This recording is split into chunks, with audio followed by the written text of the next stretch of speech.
El presidente del gobierno intensifica su choque con la justicia al insinuar ante los periodistas que existe connivencia entre el PP y algunos jueces. Dice Pedro Sánchez que eso permite a la oposición disponer de información privilegiada sobre las causas que afectan al presidente y a su gobierno en los tribunales. El PP centra sus intervenciones parlamentarias en la corrupción, mientras el gobierno ignora las preguntas y habla solo de economía. El partido de Puigdemont aumenta la presión a Sánchez y le exige, incluso con una actitud agresiva y con palabras impertinentes, que se mueva y dé a Cataluña lo que prometió darle. Feijóo se dirige a Junts en el Congreso y dice que sus 7 diputados han sido engañados por Pedro Sánchez. Moncloa acuerda con sus socios de izquierdas prorrogar un año el impuesto a las energéticas en ausencia de Junts y del PNV, que están en contra. Buenas noches. Y además en Antena 3 Noticias, el rey Felipe interviene ante el Parlamento italiano en su segundo día de visita de Estado.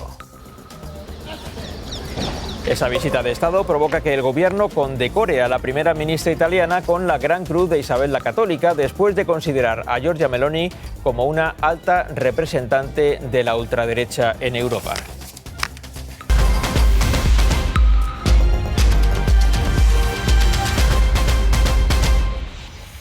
En los últimos días, Puigdemont y sus colaboradores han tratado de establecer su estrategia ante una decisión que será determinante para el futuro de esta legislatura y, por tanto, para el propio futuro político de Puigdemont y de su partido.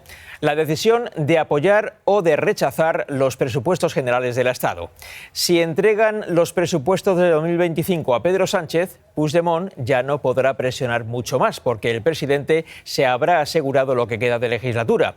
Podría prorrogar esos presupuestos en 2026 y convocar elecciones en 2027, que es cuando corresponden. Por tanto, Puigdemont y sus 7 escaños ya serían casi irrelevantes para Sánchez. Pero si el prófugo no facilita la aprobación de los presupuestos, la legislatura podría terminar pronto y, como consecuencia, podría haber elecciones. Y no se puede descartar un gobierno de PP con Vox. De momento, la decisión de Puigdemont ha sido la de meter presión a Sánchez. El lunes le dijo que se presentase a una cuestión de confianza. El martes se unió al PP para tumbar un impuesto del gobierno. Y hoy miércoles en el Congreso ha exigido al presidente que se mueva. Y se lo ha dicho incluso con palabras groseras, como ahora escucharán. Ahora falta saber si Puigdemont va de frente o va de farol, y no tardaremos mucho tiempo en confirmarlo. De momento, hoy hemos asistido a un episodio parlamentario inusual. Las sesiones de los miércoles se llaman de control al gobierno y, por tanto, la oposición hace preguntas al presidente y a sus ministros. Pero hoy Feijóo no solo se ha dirigido a Sánchez, también se ha dirigido a Puigdemont a través de la persona interpuesta de su portavoz en el Congreso. Mire, señora Nogueras, claro que Sánchez no es de fiar, claro que les ha engañado, claro que les va a seguir engañando. Yo se lo he dicho hace mucho tiempo y se lo reitero hoy.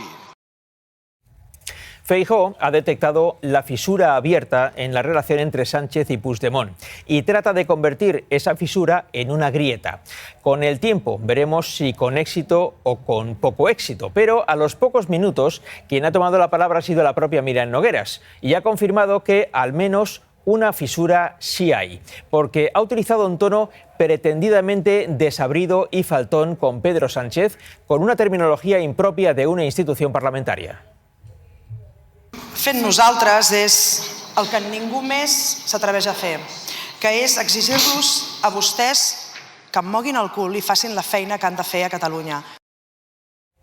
Este es el lenguaje con el que un partido aliado del gobierno se dirige al presidente de ese gobierno en sede parlamentaria. Pero no ha sido lo único que ha dicho la portavoz de Puigdemont en el Congreso. Vostès saben perfectament que nosaltres no anem de farol.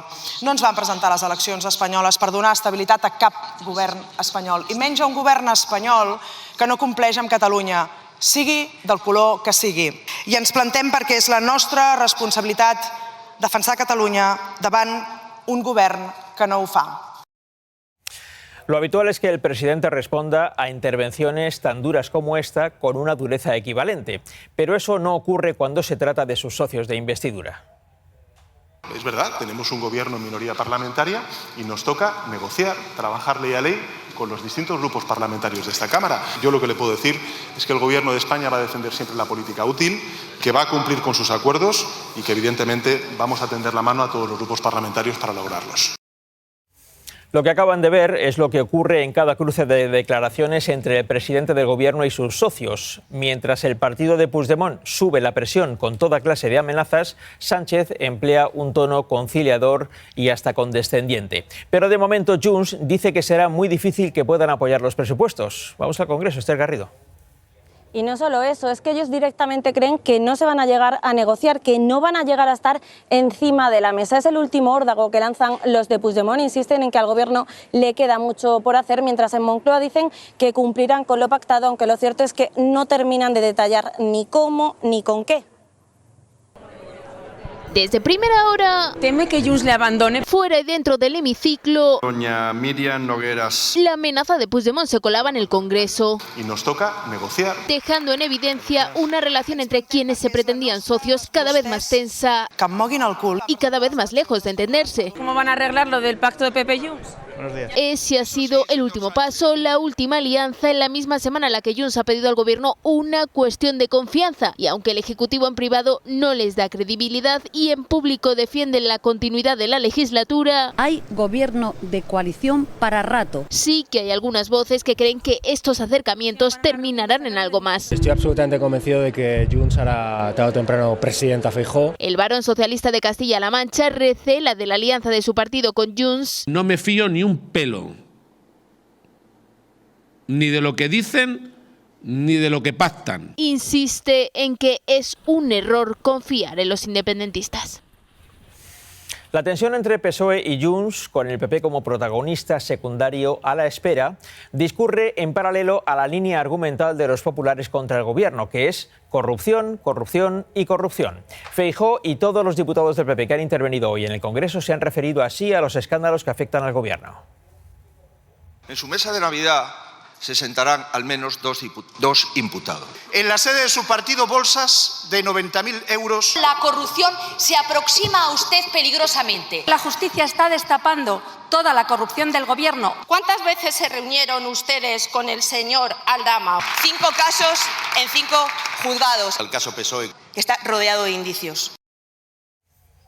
Y así una y otra vez. El PP ataca al Gobierno por los casos de presunta corrupción y el PSOE tiende a no responder a las preguntas, esquiva su contenido y habla de economía. Hoy ha sido con motivo de un artículo favorable publicado en la prensa internacional. Economist acaba de situar a España como la economía que mejor desempeño ha tenido en todo el mundo en el año 2024. Récord en creación de empleo, más de 21,5 millones de afiliados. Economist dice que España es la mejor economía del mundo en 2024. Lo que no soporta la derecha y la ultraderecha de este país es que hoy haya un gobierno progresista que bate récords de empleo con casi 22 millones de empleados. Que el modelo de crecimiento equilibrado de España está funcionando. En este ambiente, el PP ha intentado forzar que algunos ministros dejaran una frase grabada negro sobre blanco en el diario de sesiones de la Cámara, una expresión de confianza plena en determinados compañeros o colaboradores, si ponen la mano en el fuego por ellos. La vicepresidenta Montero ha sido firme, pero el ministro Bolaños ha esquivado la respuesta. Es mentira, que es un bulo, que esta persona haya tenido ningún tipo de provecho de su trabajo, todo lo contrario, es un servidor público digno por el que vuelva a poner, como siempre, la mano en el fuego. Pensé que me iba a preguntar el portavoz del Grupo Parlamentario Popular y me ha preguntado el portavoz de un delincuente confeso. Al mismo tiempo que se sucedían las preguntas y las respuestas en el hemiciclo, los periodistas se han cruzado en los pasillos con el protagonista de uno de los casos más importantes de los últimos meses, el exministro José Luis Ábalos, que declarará mañana ante el Tribunal Supremo. Sin micrófonos delante, Ábalos ha dicho que el comisionista Víctor de Aldama no tiene pruebas. Delante de los micrófonos se ha expresado así. ¿Cómo afronta la declaración de mañana? Pues con ganas. Con ganas de declarar. A ver, Todo esto ha ocurrido en el Congreso, donde Moncloa ha vuelto a dar orden a sus ministros de que repitan sin cesar la palabra bulo, sea lo que les pregunten. Ustedes no tienen nada más que el bulo y la mentira. No merece la pena utilizar el tiempo para responder a falsedades. ¿No se cansan ustedes de hacer una oposición basada en mentiras, en bulos, en la apocalipsis? Así, Moncloa ha convocado a sus partidos satélites para buscar un acuerdo sobre uno de los asuntos fundamentales de las últimas semanas, el impuesto a las compañías energéticas. El Gobierno había prometido una cosa a Junts y al PNV y su contraria a Podemos y a Sumar. No parece fácil un acuerdo, sobre todo porque Junts y PNV directamente han ignorado la reunión y no han asistido. Pero ¿hay alguna novedad, Esther? Sí, porque la consideraban literalmente un paripé, un intento de algunos grupos como Podemos de buscar protagonismo. La reunión ha durado en torno a 1 hora y ha terminado exactamente igual. El Gobierno se vuelve a comprometer con estos grupos a prorrogar el impuesto vía decreto durante 1 año y con algunos cambios, según fuentes presentes en la reunión. La dificultad ahora pues sigue siendo la misma, la suma, porque ni PNV ni Junts están de momento dispuestos a darles sus votos. Estamos dispuestos a seguir negociando, a ayudar al consumidor, no al PSOE, al consumidor. Para hacer un paripé que necesita algún partido, le hace Podemos sobre todo, pero también algún otro, pues mira, eso no vamos a participar, insisto, porque para nosotros este tema es un tema muy serio. Pues además de todo lo anterior, la jornada también ha sido especialmente intensa por lo que ha ocurrido en el Palacio de la Moncloa, la tradicional copa de Navidad a la que acuden periodistas y corresponsales. Allí el presidente del Gobierno ha dicho que no cree que Puigdemont le esté lanzando un ultimátum y no descarta reunirse con él. Pero hay más. Ha insinuado que hay connivencia entre el PP y los jueces. Todo esto dicho sin cámaras ni micrófonos delante. Pero Lucía Fernández ha sido testigo de esas palabras. Lucía. Insinúa esa connivencia, Vicente, porque ha dicho literalmente que en las cuestiones judiciales el PP juega con las cartas marcadas y que eso le preocupa. Pero no solo eso, asegura Sánchez que ahora mismo no hay oposición política, que lo que hay es un frente mediático y algún juez que contribuye a hacer esa oposición. En esa conversación informal ha habido más temas, se ha hablado, por ejemplo, de Junts y a pesar de la tensión entre ambos, Sánchez no le da mucha importancia a los últimos movimientos de Puigdemont. Al menos delante de los periodistas, él se muestra tranquilo, optimista con la legislatura. Pedro Sánchez se revuelve contra el PP y contra algunos jueces que investigan posibles casos de corrupción muy cercanos al presidente, que ayer anunció más de 100 actos públicos para conmemorar el 50 aniversario de la muerte de Franco. Y es que a lo largo del año 2025 el Gobierno va a impulsar la conmemoración de los 50 años de lo que vamos a llamar España en libertad. Esta conmemoración se va a traducir en más de un centenar de actividades culturales, de eventos de diversa índole que van a inundar nuestras calles, escuelas, universidades, museos a partir del 8 de enero del año 2025.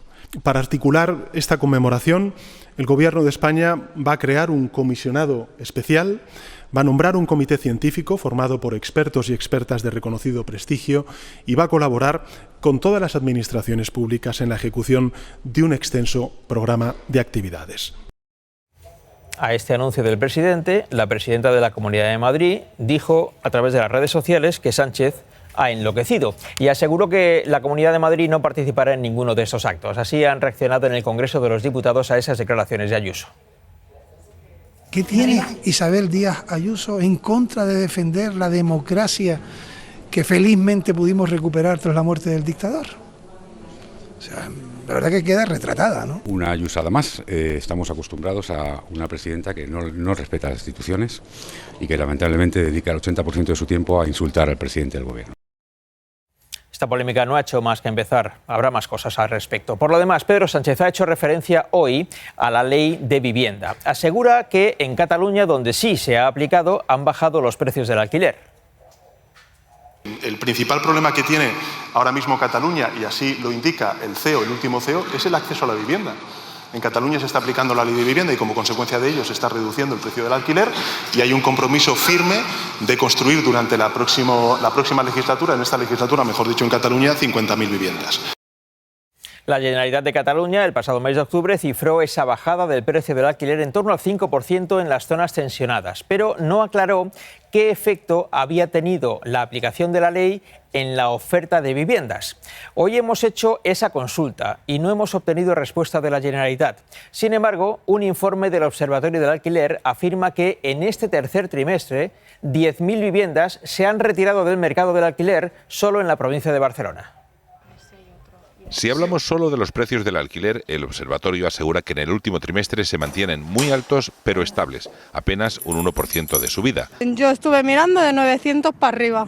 Reconocen que la limitación por ley puede haber contenido la subida de precios, pero a cambio ha tenido un efecto indeseado. Lo que estamos viendo es una caída de la oferta, especialmente acusada en el caso de Barcelona. Sí, no, hay muy pocos pisos. En el último trimestre desaparecieron del mercado del alquiler casi 28.000 viviendas en toda España y cerca de 10.000 estaban en la provincia de Barcelona. Ya han intentado solucionarlo, pero creo que han empeorado solo la cosa. Esta ley lo que ha provocado es que más propietarios tengan dudas a la hora de alquilar. Y los que sí alquilan encuentran una demanda disparada. De media en España aparecen 120 interesados por cada vivienda en los primeros 10 días. En el caso de Barcelona, casi 400. Con precios altos y poca oferta, cada vez son menos las viviendas que quedan libres para alquilar. Y eso, dice el observatorio, complica aún más la situación.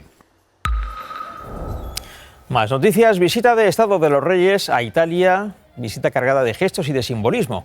Hoy Felipe VI ha intervenido en una sesión conjunta de las dos cámaras del Parlamento italiano. Aprovechando el viaje, el gobierno español ha condecorado a la primera ministra Giorgia Meloni con la Gran Cruz de la Orden de Isabel la Católica, como es de rigor en visitas de Estado. A esta hora se celebra una cena de gala ofrecida por el presidente de la República Italiana a los Reyes. Vamos hasta Roma. Manuel Torí. Sí, ahora mismo cena de gala en honor a los Reyes aquí en el Palacio del Quirinal, donde además esta tarde hemos respirado una gran solemnidad en el Parlamento, en una ceremonia sin precedentes, donde el rey ha destacado que este país no es solo un país amigo, sino un país hermano, y donde un perfecto italiano además ha apreciado la figura de Sergio Mattarella por su sabiduría de referencia incluso para él mismo. Y es que la relación entre España e Italia desde luego es especial, une monarquías, repúblicas e incluso gobiernos de distinto color político. La República Italiana honra a los reyes en su visita. El benvenuto più caloroso, caro presidente. Cena de gala en el Quirinal. No puede ser solo la amistad, ni sintonía, ni complicidad lo que alumbre las relaciones entre italianos y españoles. Es más bien un sentimiento de hermandad. Felipe VI brinda por la hermandad con Italia junto al anfitrión, el presidente Mattarella. Un gran amigo, un gran ejemplo. Felipe VI se muestra honrado de que diputados y senadores se hayan reunido para escucharle. Solo dos precedentes, con el Papa Juan Pablo II y con el rey Juan Carlos. Non sono nato a Roma, come lo era mio padre. Con esa referencia y en italiano, bellísima lengua, arranca un discurso. Continúo en español. En el que ha advertido de que hay un pasado que no debe repetirse. Ni siquiera como caricatura. Y que le inquieta la erosión de instituciones que considera mejorables y lo frágil que es la paz. Ha abogado por una inmigración segura y digna. Antes, los reyes han almorzado con la primera ministra. El jefe de la prensa. Ha habido instantes de dudas protocolarias junto a Meloni, en la llegada y en la foto oficial. Segundos de conversación, de confusión, que se resuelven así. En la segunda jornada de su viaje de Estado han rendido homenaje al soldado desconocido, han visitado el Senado y el Ayuntamiento de Roma. Hay otro viaje, aunque en el caso del que les vamos a hablar, bastante más polémico, porque finalmente tal viaje no se hizo. Como recordarán, este pasado fin de semana no hubo representación española en la reapertura de la Catedral parisina de Notre Dame. No fueron los reyes y tampoco fue el ministro de Cultura. En el caso del ministro, hoy ha reconocido que en lugar de ir a Notre Dame, fue al circo. Dice que es su obligación. Sí, voy al circo como ministro porque es mi obligación y también voy a hacer un nuevo plan nacional del circo porque creo que el circo lo merece. Lo digo también porque a veces andan chistes. ¿Ha ido al circo y tal? Bueno, claro que he ido al circo porque el circo es una gran actividad cultural de nuestro país. Disculpen ustedes. La Unión Europea llega a un acuerdo sobre la pesca en el Mediterráneo después de 2 días de intensas reuniones. Los pescadores españoles podrán faenar casi los mismos días, pero tendrán que cumplir una serie de medidas.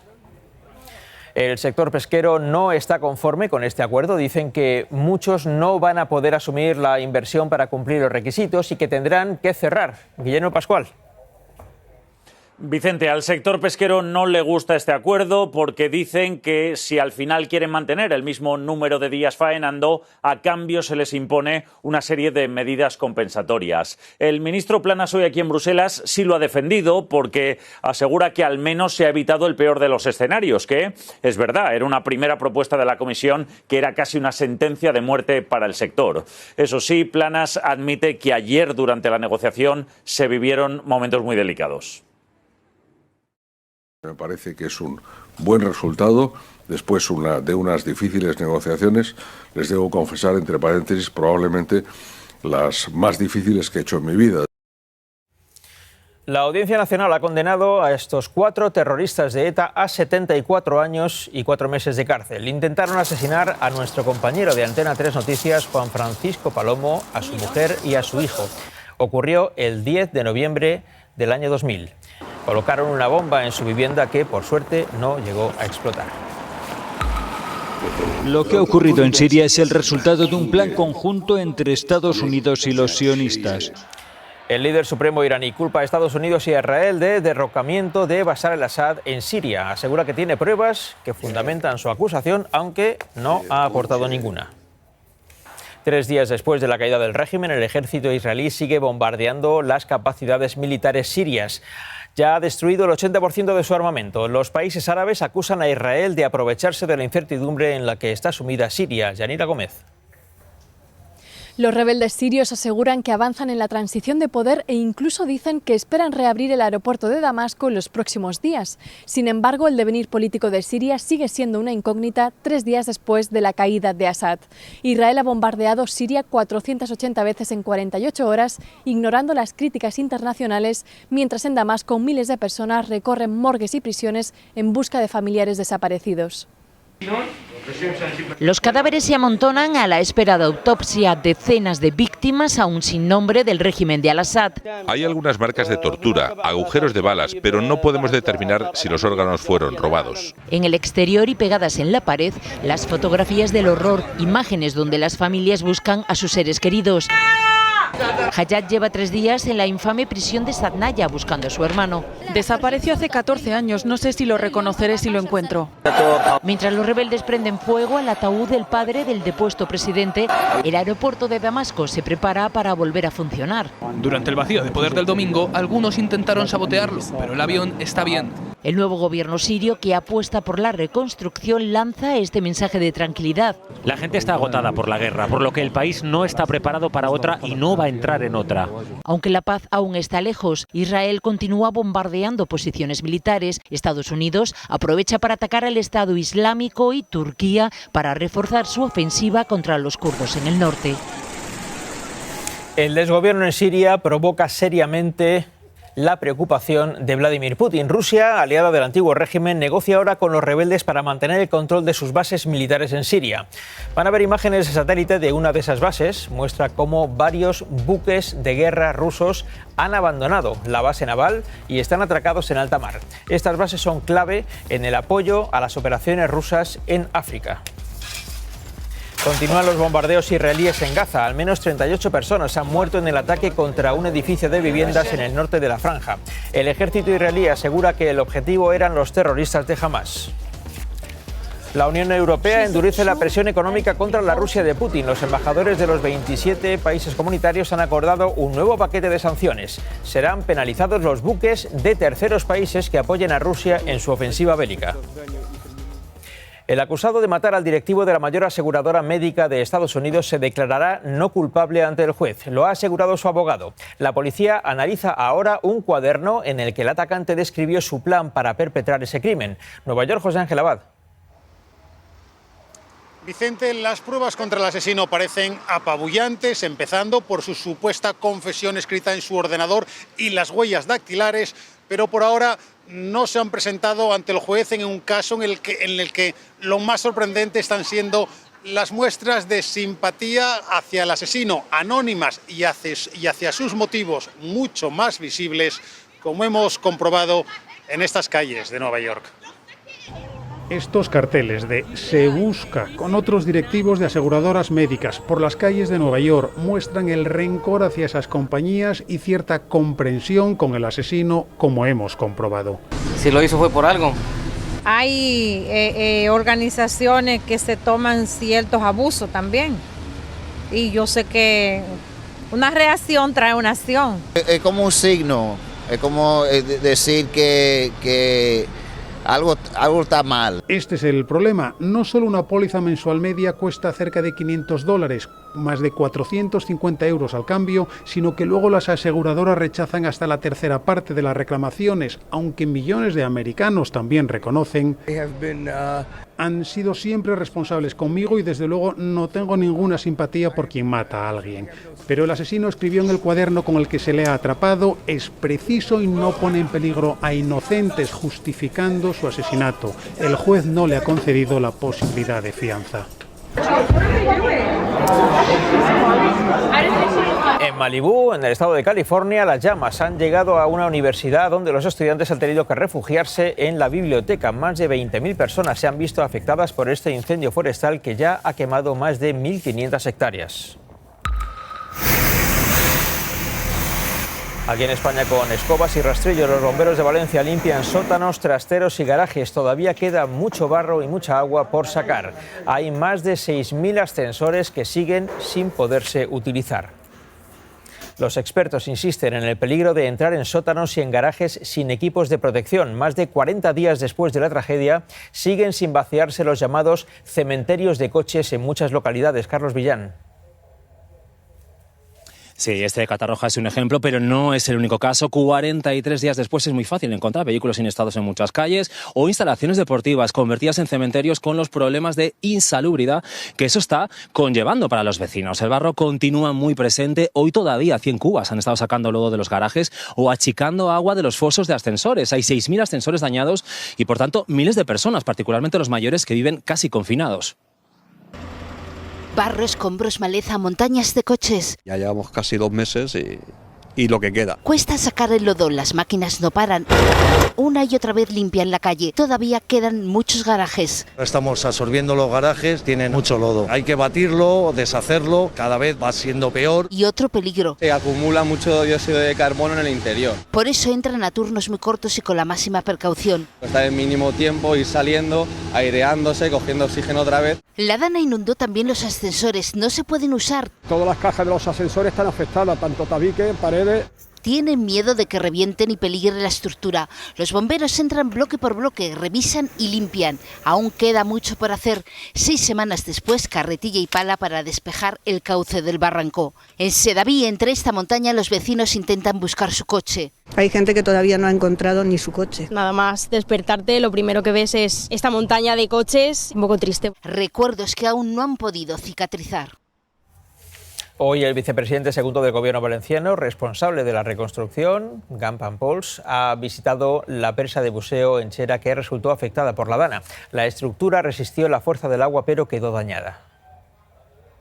¿Qué he visto? Pues he visto a la naturaleza desatada, violenta, con un grado de afección terrible. Si ven la presa, 2,5 metros por encima era la lámina de agua que corría.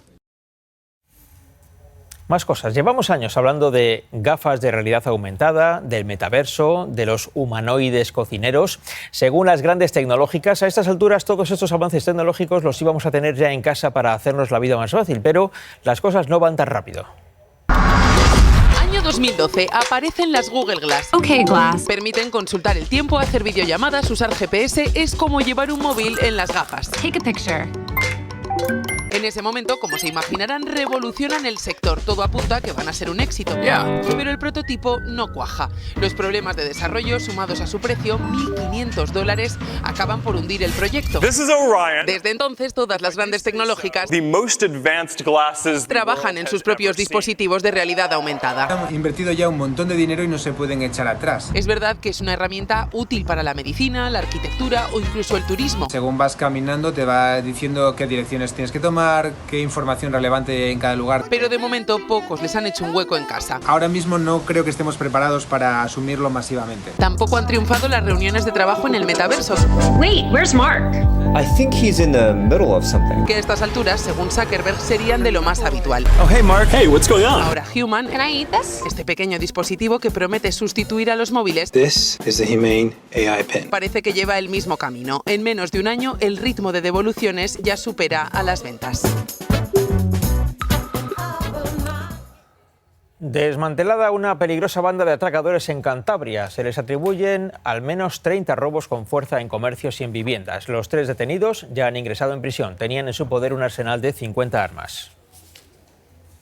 Y así actuaba este ladrón de gasolineras detenido en Laguna de Duero, en Valladolid. Amenazaba a los empleados con un cuchillo y se llevaba el dinero de la caja registradora y siempre se llevaba también una cajetilla de puros. Eso sirvió para detenerlo.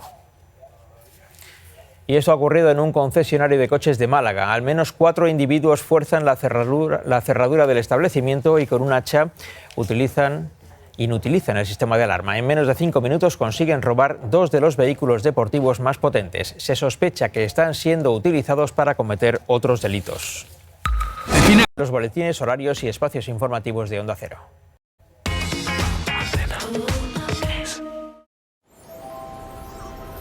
El misterio de la planta 2,5. Que sí, que el año pasado me convertiste en dibujo animado. Llévanos a las bicis.